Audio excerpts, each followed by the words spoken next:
Bom, eu recebo hoje o Plínio Moraes, da Primeira Igreja Batista de Curitiba, e ele desenvolve um trabalho de excelência na parte de comunicação. Não é isso, Plínio? Isso mesmo. Seja tentando bem-vindo, né? ser excelente, né? Obrigado. Tentando fazer para Deus, né? E quando a gente faz para Deus, a gente tem que buscar a excelência. Então, a gente está lá há alguns anos já, junto com uma equipe muito bacana, muito abençoada, para emitir a palavra de Deus. Que bom, eu creio que a conversa vai ser muito boa. Vai ser bom. E se você deseja conhecer mais sobre o Plínio ou sobre o programa, é só enviar um e-mail para menteaberta@redesuper.com.br. Ô Plínio, comunicação, por si só, ela já existe. Na teoria, ela é dificílima, mas na prática ela é tranquila. Mas talvez seja pela simplicidade da comunicação que em alguns momentos o processo falha. Não é verdade? Eu lembro quando eu estudava, dizendo que você tem um emissor, aquele que emite, que elabora uma mensagem, e do outro lado alguém que recebe uma mensagem, é aí que acontecem os ruídos, não é? Eu lembro de um caso que era o seguinte: eu estava com a minha filha na casa do meu irmão que mora em São Paulo. Minha filha Esther tinha 4 anos e ia completar o 5º ano dela. E o Marlon disse assim, não, ela estava com 4 anos. O Marlon disse assim, meu irmão, Esther, nós vamos te levar em um shopping de cachorros. E aí ela ficou com aquilo, né? Eu perguntei ao meu irmão, shopping de cachorro? Como assim, cara? Então eu percebi que não era pela idade dela, será que essa menina é atrasada? Porque eu fiz a pergunta, falei, cara, shopping de cachorro? Nunca vi. E ele falou, não, vou te mostrar. E aí nós fomos, logo depois saímos, fomos comer, lanchar. E ali, quando a gente estava à mesa, lanchando em um shopping, a minha filha estava com um semblante triste. E eu falei, Tete, o que você tem? Nada não, pai. Eu falei, não, você está triste, filha? É porque... Aí ela disse assim, é porque nós não fomos ao shopping de cachorro. Aí meu irmão falou, não fomos, não foi, tio. Aí ela explicou, Plínio, na cabecinha dela, ela imaginou que era um shopping de cachorros. O que é um shopping? É um lugar onde se concentram várias lojas e os lojistas ali atendendo. Então ela imaginou que seriam lojas e os cachorrinhos atendendo. Atendendo para... Então, tinha um Ela ficou McDog. esperando, olha só. Tinha o Doc Donald's, ou seja, o cachorro. Aí a gente riu, brincou muito, mas falei, olha aí uma falha na comunicação. Gerou uma expectativa dela, né? Porque a comunicação chegou de um jeito, ela gerou aquela expectativa e não atendeu, né? E olha, a gente tem a comunicação nos relacionamentos, você é casado, eu sou casado, entre marido e mulher, às vezes é o caos uma comunicação. Você emite uma mensagem, chega outra, você está linda, casamento, e a pessoa fala, importante. você está falando que eu estou linda porque você quer alguma coisa. Então... existem até cursos, né, esses para casamento no meio cristão, nas igrejas, e eu sempre vejo que uma das lições é a comunicação, porque é muito importante. Uma das primeiras lições, né? A comunicação, porque no casamento, se não tiver uma comunicação aberta, verdadeira, né? Direta, o casamento às vezes pode ficar um pouco mais mono, às vezes pode ter perigo de alguma coisa, mas é muito importante em todas as áreas da vida, né? Até verdade. Você estava na apresentação, falou comunicólogo, estava brincando. Eu, na verdade, eu até brinco que eu sou ex-fisioterapeuta, né? Sou formado em fisioterapia. Não atuo mais na área desde a época, mas antes de fazer a faculdade, até, né, porque eu escolhi uma outra história, mas antes da faculdade já gostava de comunicação, já gostava de pegar a câmera, ficar gravando, e rádio. Meu pai trabalha há 22 anos administrando algumas emissoras de rádio lá em Curitiba, então cresci visitando os estúdios da rádio, uma rádio evangélica, então sempre gostei muito. Enfim, fui para a faculdade de fisioterapia e depois de um tempinho, meses depois, já fui para uma outra empresa multinacional, já mais na área, era de vendas, mas já na área de comunicação. E assim, sempre voluntária lá na nossa igreja, na área de comunicação também. E nisso falei, poxa, tá aí minha paixão.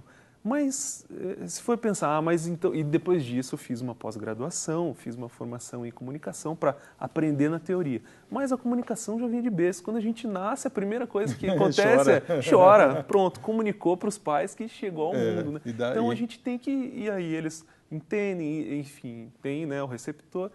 Então, é desenvolvimento, a comunicação em todas as áreas e na igreja não é diferente. Pois é, eu queria falar um pouco sobre igreja. Vocês têm um trabalho na igreja de vocês, assim como nós temos a nossa.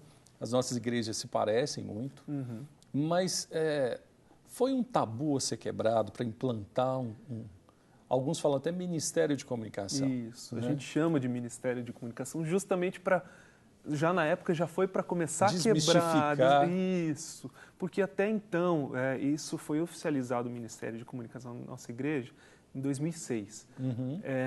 Quando o Albert, o ministro de Comunicação, lá assumiu integralmente lá na igreja. Mas até então, o departamento de comunicação, o que era? Era fazer o boletim, os irmãos faziam nas suas casas. Que geralmente é o pastor que faz, né? Rasga os textos, como o pastor Márcio fala. Tira os textos da revista, escreve, entrega alguém. Entrega, fazia e gerava o boletim de alguma maneira. Um irmão voluntário corrigia, o outro fazia.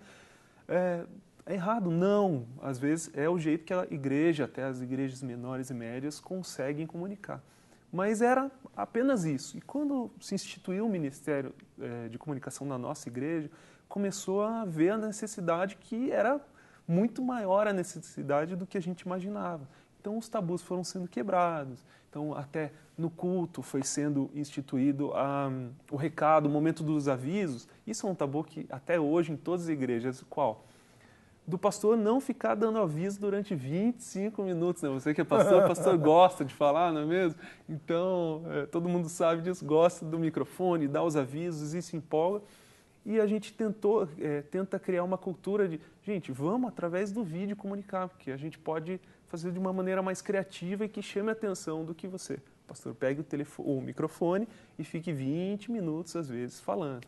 Então, é um tabu que está sendo quebrado já há tantos anos. E lá, no caso, não é o pastor que dá o aviso. Vocês gravam. A gente tem faz uma edição de vídeo e esse vídeo entra dentro do culto. Entra no momento de culto. Ele faz parte do culto. A gente tem trabalhado muito, também é um grande desafio, são vários. Vocês assustaram os irmãos no começo? A gente não diz escandalizar, aprendi isso com o pastor Jeremias. Não é escandalizar, porque o escândalo é algo muito grande, mas às vezes nós assustamos as pessoas. Sim, na verdade eles pensaram, opa, o que é isso? O que está acontecendo? O mundo está entrando. Um programa de televisão dentro da igreja, o que está acontecendo? Até entrar no esquema ali do culto, as pessoas perceberem que a gente estava avisando do retiro, do curso, de um congresso que ia acontecer, eles viram que estava sendo mais eficaz, às vezes estava sendo mais criativo, estava chamando mais atenção do que alguém ir lá e pegar o microfone e ficar 20, 30, 15 minutos dando aviso atrás de aviso, no mesmo tom de voz, né, que as pessoas cansam. Então a gente faz vídeo até 5, 6 minutos. É o aviso durante o culto em que você precisa, às vezes, informar. Nossa igreja é grande, tem 7.500 membros, né? Não tão grande quanto a Lagoinha, mas a nossa igreja, na nossa cidade, é muito grande. E a gente tem também atividades várias, né? Várias atividades. Então, às vezes, para informar, a gente tem que criar uma fila de avisos. Então, o ministério tal avisou esse domingo, o outro avisou o próximo, para a gente poder encaixar todo mundo. Mas foi bom, o resultado foi ótimo. Para quem está de fora, percebe o seguinte, que não tem um convívio nas igrejas, as igrejas estão se profissionalizando. Para quem não deixa de ser uma agência de comunicação que vocês implantaram que atende a própria da igreja, com isso profissionais mesmo. cristãos ali conhecendo isso. Para quem está dentro da igreja, aí eu falo dos meus colegas, o pastor, é difícil ele compreender que a comunicação precisa de um prazo para planejamento. Existe um procedimento, um processo, uma etapa, que a gráfica tem o seu time. Como foi para você organizar isso, tendo autonomia para você dizer não, às vezes, até para o próprio pastor? Como foi, não? Como é, né, na verdade? Porque ainda acontece. Isso, mas eu preciso... te assistindo, eu preciso elogiar os nossos pastores, nosso pastor beijo para você, pastor Piragini, muito obrigado. Pastor Pascoal Piragini, obrigado, chefe querido. Mas ele gosta, a nossa vantagem é que ele gosta, nosso pastor, ele gosta muito de comunicação, entende, pesquisa, mas eu preciso elogiar os outros 21 pastores da igreja que entenderam, entendem e elogiam esse processo. Às vezes, eles chegam em cima da hora para entrar com um artigo, por exemplo, ou com o aviso do curso que ele vai ministrar, e chegam 3 dias antes da revista, por exemplo, chegando na quarta ou na quinta-feira. Não dá mais tempo, a revista já foi aprovada e já foi para a gráfica. Então, isso foi é um tabu que é quebrado semana a semana, mas hoje em dia a gente já está isso já bem mais redondinho, eles entenderam que para mandar um artigo, um testemunho de uma viagem missionária que um grupo fez, eles mandam 15 dias antes, é o prazo que eles têm. Não mandou 15 dias antes, para entrar uma semana antes, vai ter que suar muito, vai ter que, assim, alguém desistir, não dá certo, senão não entra. E essa cultura eles estão muito bons, preciso elogiá-los. E você tem, hoje, o trabalho organizado dentro da igreja melhorou, vamos colocar assim, a visibilidade. Eu não estou falando porque quem dá o crescimento para a igreja é o Senhor Jesus. Isso é bíblico. Mas a visibilidade e o conhecimento da igreja local como instituição, com o trabalho da organização, com o trabalho de comunicação melhor organizado, melhorou isso? Você percebe? Demais, né? A igreja, porque assim, eu preciso te desde contar uma placa, desde uma logomarca, porque vamos pegar assim, é mente aberta aí a proposta. Para alguns, às vezes, até você fazer uma logomarca pode estar errado, porque não, é Deus que vai dar. Eu já ouvi isso, provavelmente, não sei se você já ouviu. Já ouvi isso. Não, irmão, Deus vai me dar um sonho com a logomarca que é aquela que eu quero. E a gente percebe que tem algumas técnicas, tem as pessoas que são os designers, que conhecem, tem os elementos, você constrói aquilo e faz aquilo ficar bonito. Como é que você lida com isso? E como é que você mudou essa identidade visual da igreja, permanecendo como igreja, mas trazendo uma identidade bonita que eu vejo que vocês têm lá? Desafios, né? Isso é todo dia, como eu te falei aqui, e muitas vezes a gente precisa sentar com o líder do departamento, do ministério, com o próprio pastor e mostrar, olha, vamos criar uma logomarca para o Ministério X? Vamos, mas e aí? Então, coloca aí uma pomba, alguma coisa assim, e vai lá. Não, vamos pensar numa coisa legal. Qual é a visão do ministério? Quais as cores que representam o Espírito Santo? Vamos pesquisar. Então, um trabalho de pesquisa de cor, porque existe técnica.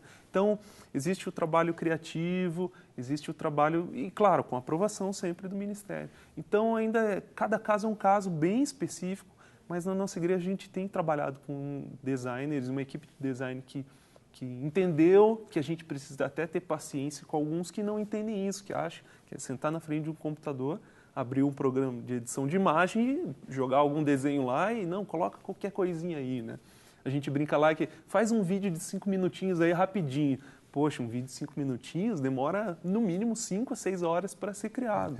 Né? Então, são desafios que a gente vai quebrando ao longo do tempo. Você é jovem, atuando numa área de comunicação dentro de uma igreja, que lá vocês estão literalmente dentro da igreja, de uma igreja local. Como é que a sua perspectiva, até para jovens que nos assistem, é um campo que tem se aberto, a comunicação eclesiástica, vamos dizer assim. Como é que é para você? Você tem planos de tentar outras áreas, ou para você isso é vocação? É importante, às vezes, para quem até assiste, falar, vou fazer um curso porque meu sonho é trabalhar na igreja. Eu quero fazer minha carreira lá. Ou quero pegar uma experiência e depois ir para uma agência. Como é que é isso para você, cara?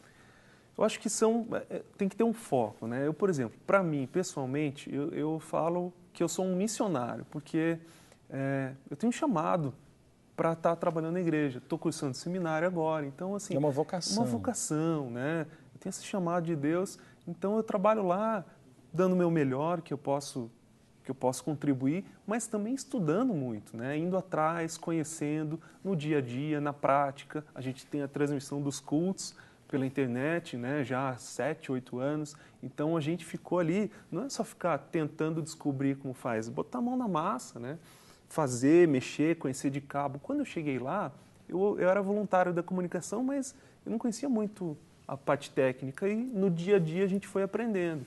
Então, assim, para mim, pessoalmente, é uma alegria, um privilégio.